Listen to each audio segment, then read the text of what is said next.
예, 여러분 안녕하십니까. 혼란한 정치 시사이슈를 술술 풀어보는 송구권 혼술 2026년 병원년 설날에 인사드립니다. 아마 지금 설 연휴 기간 동안 민심, 차례상 민심이라고 불리는 그 여론이 지금 형성이 되어질 겁니다. 자, 일단 설 연휴에 들어가기 전에 큰 변수들이 있었죠. 좀 전국 흐름을 완전히 바꿀 수 있는 저는 그런 획기적인 변수라고 보는데 바로 좌파의 대분열입니다. 정청래가 주도한 조국당과의 합당, 이것을 친명계에서 반란으로 규정을 하고 결국은 진압을 했습니다. 그 이후에 정청래 뒤에 있는 김어준, 문재인 쪽이 상당히 이 불쾌감을 느끼고 있고, 이재명도 또 마찬가지여서 양쪽이 크게 대치하는 상황에서 설 연휴 전국이 시작이 됐습니다. 그래서 연휴가 끝나면은 또 다른 새로운 그 내관이 발생을 해서 대분열이 일어날 가능성, 이것이 가장 큰 설 연휴 이후 전국의 변수죠.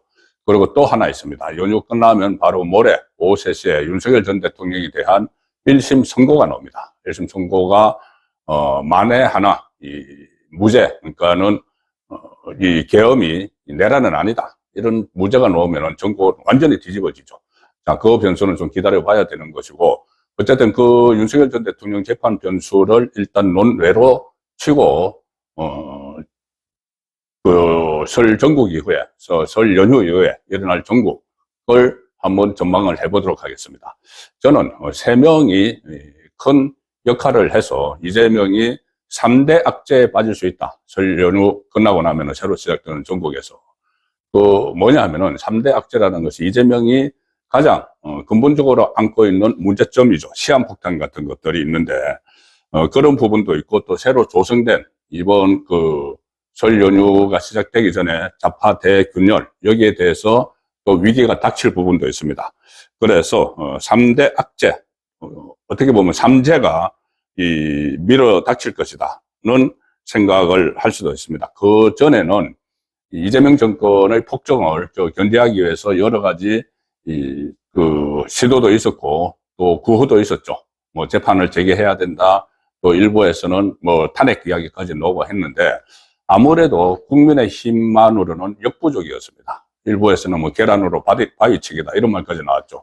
왜냐하면 정권 초반에 서서히 푸른 데다가 또 압도적인 절대 다수 의석을 여당이 가지고 있기 때문에 이것이 현실화될 것인가, 이재명의 폭정을 멈춰 세우는, 재판 재개하는 그런 한계가 있었는데, 말씀드린 대로 연휴 시작되기 전에 좌파에서 대균열이 일어났으니 이것이 새로운 전환점을 맞이할 수 있는 그런 마중물이 될 수도 있다는 생각이 듭니다. 그리고 특히 아시다시피 이재명은 지금 여러 가지 악재에 시달리기 시작했는데, 첫 번째는 김어준, 물론 전면에는 정청래가 있지만은 그 뒤에 김어준이 있죠. 그리고 문재인도 있습니다.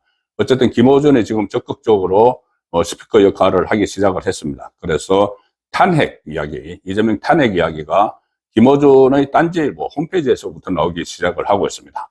그래서 이게 탄핵이란 것이 그냥 이재명 탄핵이 일부 구호에 그치지 않고 이게 공론화될 가능성이 있습니다. 좌파에서 시작이 되는 것이죠. 자, 이것은 상당히 의미가 있습니다. 우파에서 아무리 탄핵을 해봤자 그건 구호에 그치지만은 좌파에서 탄핵 이야기가 나오면 이게 현실화가 될 가능성이 있습니다. 국회의원 의석수 때문에 그런 것이죠. 자, 그래서 김어준발 탄핵의 위기가 하나 있고, 또 하나는 조희대 대법원장발 재판 재개 움직임도 지금 공론화되기 시작했습니다. 오히려 민주당이 친명들이 87명이 모여서 이재명에 대한 모든 5개 재판을 공소 취소해야 된다. 5개 재판 단어 아니죠. 1심만 공소 취소 대상이니까 이재명의 3개 재판을 공소 취소해야 된다. 이렇게 릴레이 기자회견을 시작을 하면서 오히려 공소 취소가 아니고 재판을 재개해야 된다는 여론도 같이 맞불이 붙었습니다. 자, 그래서 김어준발 탄핵론, 또 조희대발 재판 재개론, 그리고 또 하나 있습니다. 6.3 지방선거를 앞두고 있죠. 그래서 장동혁 대표가 지금 국민의힘을 추스르고 있는데, 그러면은 장동혁 대표에 의해서 민주당이, 이재명이 선거에 참패했을 경우, 그때는 또 상당한 어려움에 겪게 됩니다. 그래서 이재명이 세 가지 악재에 처했다는 말씀을 좀 심도 깊게 분석을 해서 드리도록 하겠습니다. 첫 번째는 아무래도 이 김어준발 이 탄핵론이 점차 지금 뭐 어떻게 본격화되고 이런 건 아니지만은 지금 불씨가 붙기 시작하는 그런 상황이라고 볼 수가 있습니다. 일단 정청래가 이끌고 지금 비명 그룹 민주당 안의 반명 비명 그룹을 정청래가 이끌고 뒤에는 김어준과 문재인이 있는 것이죠. 그리고 김어준, 정청래 그리고 조국이 같이 일종의 합당을 추진을 한 것을 친명계에서는 반란으로 규정을 하고 진압을 했습니다. 자, 그 이후에 또 다른 양쪽의 갈등이 요소들이 계속 생기고 있죠. 양쪽이란 것은 이쪽에 이제 이재명 친명이 있고 그 반대편에 친청 정청래가 있는데 정청래 뒤에는 문재인, 김어준이 있는 겁니다. 이 양쪽이 지금 첨예하게 대치를 하고 있는데 가령 전준철 변호사를 특검 2차 내란몰이 특검으로 밀어붙였죠.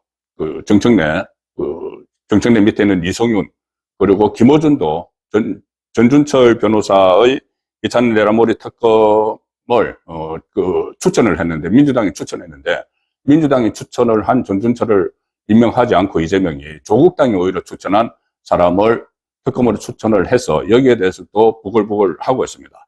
이재명 쪽에서는 전준철이 그전에 이재명을 궁지에 몰아넣은 진술을 했던 김성태 전 쌍방울그룹 회장의 변호인 출신을 일부러 이렇게 속된 말로 물먹이기 위해서 나에게 추천을 한 것이 아니냐 이렇게 주장을 하면서 그것을 비토를 해버렸죠. 그런데 이 정청래나 김어준 쪽에서는 아니 그 사람이 적임자라서 추천을 한 것이다.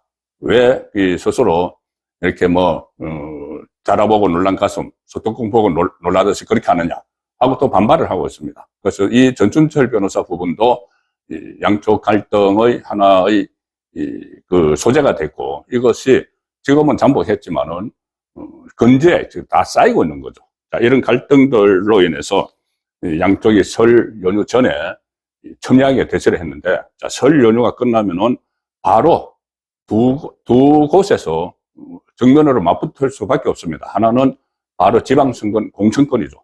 6.3 지방선거에 공천권을 정청래는 당에서 행사를 하려고 할 테고 이재명 정권 쪽에서는 이재명과 가까운 사람들 지금 막 내보내려고 하고 있죠.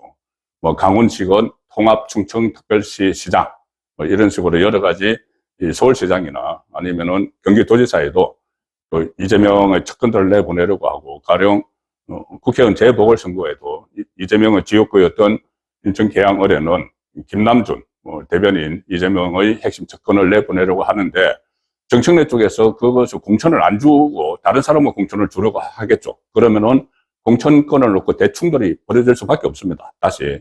그러니까 설 연휴 전에 일어났던 정청 갈등, 그러니까 명청 갈등, 이재명과 정청래. 근데 이게 좀 더 확산이 돼서 명청 갈등을 넘어서 어명 갈등이라는 말까지 나옵니다. 김어준과 이재명의 갈등. 자, 그것이 공천권을 놓고 한바탕 크게 부딪힐 수밖에 없고 또 한 번 더 있습니다. 8월 전당대회죠. 지방선거 끝나면은 전당대회가 다시 치러야 되는데 거기서 정청래가 재도전을 할 것이고 이재명 쪽에서 누군가 또 내세우겠죠. 자, 그러면 거기서 다시 한번 크게 맞붙을 수밖에 없는 상황이 되는 겁니다. 그래서 그렇게 되면은 그 상황에서 또 김어준 쪽에서 거론하기 시작을 한 어떤 탄핵 문제를 본격적으로 거기서 그러니까 양쪽이 공천권과 전당대회 과정에서 감정 차원을 넘어서 실질적으로 크게 충돌해서 완전히 찢어지는 상황까지 일본 직전까지 가게 되면은 탄핵 이야기가 또 지금 그때 가면은 나올 수가 있다. 탄핵 무슨 사유가 있어야 되는 것 아니냐 하는데 지금 하나하나 쌓고 있습니다. 이재명은 탄핵 사유를. 이 조국당하고 합당을 추진하는 과정에서 당무 개입 의혹이 있었죠. 대통령은 정치 중립을 지켜야 되는데 당무 개입을 했다는 것은 대통령의 정치 중립 위반입니다. 위헌이죠, 위헌. 그래서 박근혜 전 대통령도 그때 이 공천 관련 여론조사를 했다고 해서 정치 개입해서 실형도 선고받고 탄핵의 한 빌미가 됐습니다. 그래서 이 당무 개입 의혹이 하나의 탄핵감이 되는 것이고, 또 사법제도를 완전히 개혁을 했죠. 삼권 중립을 무너뜨리는, 이것은 중대한 헌법 훼손이죠. 그래서 그런 부분들도 나중에 다 들어갈 수가 있고, 또 인사농단, 국정농단 같은 것도 있죠. 변호사들을, 자기 이재명 변호사들을 도처에 이렇게 임명한 거예요. 매간매직 아니냐, 이런 말까지 나옵니다. 그래서 탄핵거리는 찾으려면 얼마든지 찾을 수 있다. 자, 그 상황인데, 특히 지금 좌파가 격앙된 분위기이기 때문에, 이 연휴 끝나고 나면 또 어떤 핵폭탄급 이슈가 돌출할지도 모릅니다. 한쪽의 어떤 폭로 같은 걸로 인해서. 그리고 실제로 제가 전에 들었지만은, 이게 좌파에서 이제 탄핵 이야기가 나오는 것은, 상당히 의미심장합니다. 딴지일보, 김어준의 딴지일보 온라인 게시판에 계속 이런 글들이 올라오고 있습니다. 민주당 지지자들이 민주당 대통령 탄핵 못할 것 같으냐? 꼭지가 돌면 그보다 더한 것도 시도한다. 민주당 대통령 최초로 불명예 기록하지 말기, 불명예 기록의 대상이 되지 않기를 바란다. 그러니까 이재명을 탄핵을 할 수도 있다는 이런 글들이 지금 올라오고 있는 것이죠. 이게 우파 진영에서 그때 뭐 일부에서 탄핵 국민청문도 하기도 했지만은, 우파에서 탄핵이라고 이야기하는 것은 일종의 구호에 그칠 수밖에 없습니다. 의석이 절대 다수가 부족하기 때문에. 근데 좌파가 이거 이재명 탄핵을 외치기 시작을 하면은, 이것은 실행이 될 가능성이 높기 때문에 예의주시하고 있는 것이죠. 지금 국민의힘의 의석은 전체 300석 중에서 107석인데, 탄핵소추안이 국회를 통과해야지 그 다음에 헌재로 갑니다. 그러면은 탄핵소추안을 통과를 하려면은 3분의 2, 200석이 필요한데 107석 밖에 없죠. 그러면은 민주당에서 대거 이탈을 해야지 탄핵이 가능합니다. 이게 왜 이게 현실화될 수도 있다고 저는 계속 말씀을 드리느냐 하면은, 우파 진영에서 두 번의 탄핵이 일어나서 박근혜 전 대통령, 윤석열 전 대통령이 물러났을 때, 그때 민주당 쪽 야당이 3분의 1을 넘은 적이 없습니다. 그런데 국민의힘 계열, 그러니까 여당 안에서 이탈이 일어나서 일종의 배신이 일어나서 탄핵이 된 거죠. 박근혜 전 대통령 때는 유승민 계열이 집단적으로 나갔고, 이번에는 윤석열 전 대통령이 탄핵당할 때는 한동훈 쪽 사람들이 탄핵에 찬성을 했고, 그러니까 반대의 경우도 충분히 가능하다는 이야기입니다. 그리고 실제로 지금 좌파 진영, 정권을 잡고 있는 좌파 진영이 분열이 되고 있기 때문에 그쪽에서 대거 이탈을 하면은 탄핵소추안 통과가 가능하다. 자, 일단 심플하게 현 상황에서 한번 계산을 해보면, 이거는 현 상황이었습니다. 국민의힘이 107석을 가지고 있죠. 그러면은 이 탄핵소추안이 필요하려면은 93석 이상이 더 필요합니다. 근데 민주당이 162석인데, 그 중에서 얼마 전에 모임을 가졌던 반정청래를 기치로 또 이재명의 공소 취소를 요구를 하면서, 추진을 하면서 거기에 서명을 해서 모인 사람이 87명입니다. 87명인데 친명계라고 보면은, 그러면 거기에 서명하지 않은 사람 75명은 반 이재명계라고 볼 수가 있는 것이죠. 거기에 서명을 하지 않았기 때문에. 그래서 이 75명 플러스 알파, 그다음 민주당 또 몇 사람들도 하고, 조국당이 만약에 탄핵 정국이 조성이 되면은 조국당의 의원들은 탄핵에 찬성하겠죠. 이번에 정청래하고 합당을 하려다가 어떻게 보면은 상당히 우선꼴이 돼버린 조국당 12명, 거기다가 또 이준석당 3명, 그리고 무소속으로 가 있는 이런 김종민 의원 같은 이런 사람들하고 다 합치면은 탄핵 정족수도 맞출 수 있다는 분석이 가능합니다. 현재 상황에서 아주 심플하게 계산을 하면 그렇다는 이야기입니다. 자, 그리고 이 상황에서 민주당에서는 그렇게 생각을 할 수가 있습니다. 이 좌파가 극한 분열을 해서 대균열이 일어나면은, 반 이재명 쪽에서는 만약에 이재명을 탄핵을 해도 조기 대선이 치러지면은 자기들이 다시 정권을 가져갈 수 있다는 생각을 하겠죠. 그러면은 이재명 쪽이 아닌 다른 좌파 진영 사람들이 정권을 가져가는 그런 그림을 그릴 수도 있습니다. 이재명이 탄핵이 된다고 해서 그냥 정권이 야당에 가는 것은 아니고 조기 대선을 해야 되니까, 그때 지금 민주당 지지율이나 이런 걸 보면 자기들이 다시 가져갈 수 있다는 생각에서 탄핵을 감행을 할 수도 있다는 것이죠. 뭐 그때 그 박근혜 전 대통령 탄핵될 때도 실제로 유승민 탄핵에 앞장섰던 찬성을 했던 유승민이 대선에 출마를 했습니다. 그리고 그때도 본인이 그럴 생각을 했을지 모르죠. 박근혜를 탄핵을 하면은 자기가 대통령 된다는 유승민의 생각을 했을 수도 있습니다. 그 다음에 출마를 했으니까. 이번에 한동훈도 마찬가지죠. 한동훈도, 죄송합니다. 그 윤석열 전 대통령 탄핵에 찬성을 하고 나서 본인이 국민의힘 대선 후보 경선에 나왔죠. 떨어졌지만은. 그래서 한동훈도, 윤석열을 탄핵을 해도 조기 대선이 치러져서 자기가 정권을 가져갈 수 있다는 생각을 했으니까 탄핵을 하고 그 다음에 본인이 출마를 한 거죠. 유승민도 마찬가지고. 그럼 민주당에서도 그런 상황이 일어날 수가 있다는 거죠. 정청래가 이재명을 탄핵을 하고 그리고 조기 대선이 일어나면 정청래가 나와서 대통령이 된다. 이런 그림을 아마 그릴 겁니다. 이렇게 그런데 이제 그런 그림을 그리다가 이게 양쪽이 돌아올 수 없는 강을 건널 정도가 되게 찢어지면은 그러면 그게 실행이 될 수가 있다는 거죠. 그 시나리오는 전혀 배제할 수 없는 저는 충분히 실현 가능성이 있다고 봅니다. 지금 이 돌아가는 좌파 진영의 그 헤게모니 다툼, 쟁탈전 이것을 보면 그걸 실제로 뭐 이재명은 어떤 민주당 좌파 진영 안에서 큰 지분이 있는 사람이 아니기 때문에 그리고 항상 언제나 이 재판 재개가 되면은 그냥 순식간에 날아가 버리면은 좌파가 큰일 나죠. 그래서 이제 그런 위험 리스크를 없애기 위해서도 좌파 다른 진영에서 뭔가 도모를 할 수 있는 그런 상황은 충분히 예상이 됩니다. 첫 번째는 이 김어준발 일종의 탄핵론이고, 두 번째 이재명의 위기는 조희대발 재판입니다. 재판 재개죠. 지금 법원의 분위기가 그전부터도 그렇지만 최근에 더 격앙이 됐습니다. 일단 조금 전에 말씀드린 민주당 의원 87명이 현재 법원에서 재판 중인 그 재판을 정치적으로 해결을 하려고 공소취소를 요구를 하는 그런 상황이죠.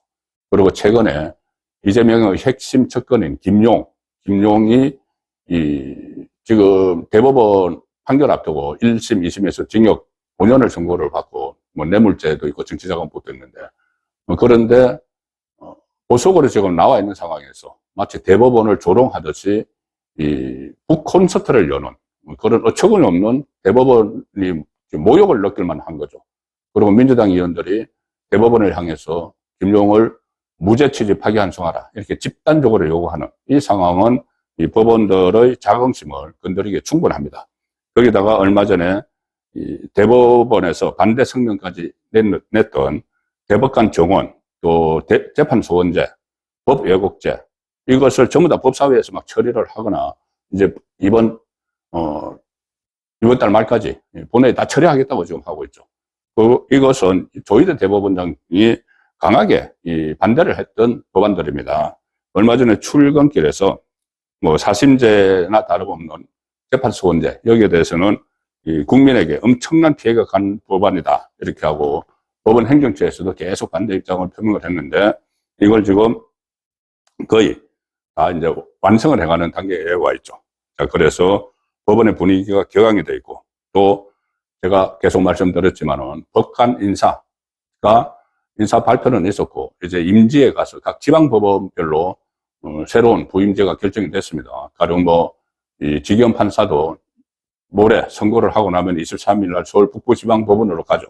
그런데 그 지방법원에서 이 직무 분담은 아직 안 됐습니다. 그러니까는 뭐 서울중앙지법으로 올 판사들이 새로 결정됐고 서울 고법으로 올 판사들이 결정이 됐는데 어느 재판부로 갈지, 형사부로 갈지, 민사부로 갈지, 형사부 가면 몇 부로 갈지 이거는 아직 안 됐죠. 그것이 결정이 돼야지 이재명의 재판, 5개 중단된 재판의 이 판사들이 그 재판을 맡은 판사들이 얼마나 바뀔 것인지를 알 수가 있는 겁니다. 그런데 그 바뀐 판사들 중에서 강단 있는 판사가 또 법원에 대해서 아주 대법원의 의견도 묵살을 하고 민주당 정권이 그러는 상황을 감안을 해서 재판을 재개를 해버릴 수도 있는 겁니다. 누군가 한 사람 나서가지고 그 총 때문에 판사가 나올 수도 있다.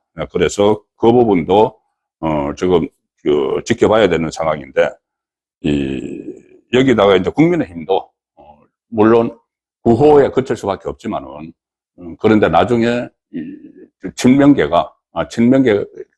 견제하는 비명계가 여기에 같이 재판 재개 목소리를 내면은 조금 전에 말씀드렸다시피 양쪽이 완전히 갈라지고 있는 상황에서 비명계, 친정청래계, 아니면 친문재인계, 김어준이 배후에 있는 이쪽에서 재판 재개 목소리를 내면은, 그러면은 재판 재개가 될 확률이 굉장히 높아지는 것이죠. 그리고 국민의힘 내부에서도, 공소 취소, 민주당 공소 취소에 맞불을 놓는 차원에서 릴레이로 촉구를 하고 있습니다. 이재명 재판 재개를 하라고. 최근 들어서 그것이 다시 불이 붙었죠. 그리고 장동혁 대표도, 며칠 전에, 그때 송영길에 대해서 2심 무죄 선고가 나오는 것을 계기로 해서 조희대 대법원장에게 재판 재개를 하라고 촉구를 했습니다. 장동혁도 판사 출신이죠. 그리고 판사 대선배인 조희대 대법원장에게 이 사법부가 스스로를 지키는 가장 확실한 방법은 이재명 재판 재개다. 이렇게 강하게 촉구를 했습니다. 이 문제 역시도 조금 전에 말씀드린 탄핵, 국민의힘이 외치면 구호가 되지만은 이게 민주당의 반명 세력이 합세를 하면은 이게 현실이 되죠. 재판 재개도 마찬가지입니다. 재판 재개도 국민의힘이 계속 재판 재개를 하라고 외치는 것은 구호에 그칠 가능성이 높지만은 민주당의 그러니까 당권파들, 그러니까 청와대와 대립각을 세우고 있는 당권파들이 가세를 하면은 이것이 현실화될 가능성이 훨씬 더 높아지는 것이죠. 자, 그래서 이재명은 이제 연휴 끝나면은 하나는 김어준발 탄핵론, 또 하나는 조희대발 재판 재개, 이런 위기가 닥치고, 또 마지막 세 번째로 또 하나 장동혁 바람으로 좌파 진영이 지방선거에서 참패를 할 그럴 가능성도 배제할 수가 없습니다. 그렇게 되면은 중국은 완전히 급변하죠. 장동혁 그 대표 같은 경우는 지금 일부에서 일종의 음해를 하고 있는 것이 뭐냐 하면은, 최근 한동훈계를 쳐내는 것이 결국은 이번 지방선거에 지더라도 당권을 가지고 있다가 자기 대권을 노리겠다는 속셈 아니냐, 이렇게 이야기하지만 그것은 모순된 이야기입니다. 장동혁은 이번 선거에서 지면은 본인이 대표직 내놔야 됩니다. 본인이 이 한동훈계를 다 치면서까지 이렇게 당을 정리를 해서 모든 책임을 지고 지금 선거를 치르겠다는 입장인데, 만약에 지면은 대표적 내려놔야 되는 거죠. 그리고 앞으로 정치 생명도 사실상 마무리해야 되는 그런 상황까지 갑니다. 일종의 승부수를 건 거죠, 장동혁은. 그래서 장동혁이 지금 인재영입위원장도 새로 조정훈 발탁해서 사람들을 끌어모으고 있고, 또 이정현 공천관리위원장 조기에 임명을 해서 벌써 공천 작업 들어가고, 특히 승부처가 되는 오세훈 서울시장도 오세훈도 경선을 해야 된다는 메시지를 냈습니다. 그냥 공천 주지 않는다. 경선을 해야 된다. 그래서 가장 핵심 승부처인 서울시장에 지금 기존의 나경원 뿐이 아니고, 여러 가지 대안들이 검토가 되고 있습니다. 안철수 이야기도 나오고 있고, 안철수는 한 차례 도전을 했었죠. 서울시장에. 그리고 신동욱 최고위원, 최근에 좀 대중적 인지도를 넓혀가고 있는 신동욱 최고위원의 투입설까지 나오고 있습니다. 그래서 여러 가지 승부수를 띄우고 있기 때문에, 장동혁 호가 이번 선거에서 의외로 이길 수 있다. 그러면 이제 이재명 정권과 좌파가 지는 거죠. 그렇게 되면은 민심 위반이 확 늘어나면서 이재명은 다시 위기에 빠질 수도 있다는 분석이 많이 나오고 있습니다. 특히 민주당이 명청 또는 이재명 대 정청래, 또는 어명 김어준 대 이재명, 이 대립으로 인해서 심각한 공천 파동을 겪게 되면은 아무래도 본선 경쟁력이 약해지니까 그 어부지리를 장동혁 호가 가져갈 수도 있다는 말까지 나옵니다. 자, 그래서 여러 가지 그 세 가지로 인해서, 그러니까는 김어준으로 인해서 그 이재명은 탄핵론이 확산될 수 있고, 그다음에 조희대로 인해서 재판 재개론이 확산될 수 있고, 또 장동혁에 의해서 선거에 질 수도 있는, 그런 악재들이 한꺼번에 겹치고 있다는 분석이 나오고 있습니다. 그리고 아무래도 전국 흐름을 가를 핵심 변수는 바로 윤석열 전 대통령 모레 오후 3시 1심 선고입니다. 만약에 유죄가, 검찰 특검, 조은석 특검은 사형을 구형을 했죠. 유죄가 확정이 되면은 사형이든 무기징역이든 아니면은 좀 장량 감량을 해서 지기현 판사가 징역 15년, 20년 이렇게 할 수도 있지만, 만에 하나 무죄가 나온다면은 계엄은 내란은 아니다. 계엄이 잘못됐다고 해도 그 과정에서 여러 가지 실적법을 위반했다고 해도 그래도 내란은 아니다는 판결이 나오면은 중국은 완전히 뒤집어집니다. 그래서 설 연휴 이전보다 설 연휴 이후 중국에 상당히 큰 파랑이 일어날 수 있는 요소들이 계속 드러나는 그런 형국이 될 것 같습니다. 예, 설날 보내드린 정가 뒷담화였습니다. 새해 복 많이 받으시기 바랍니다.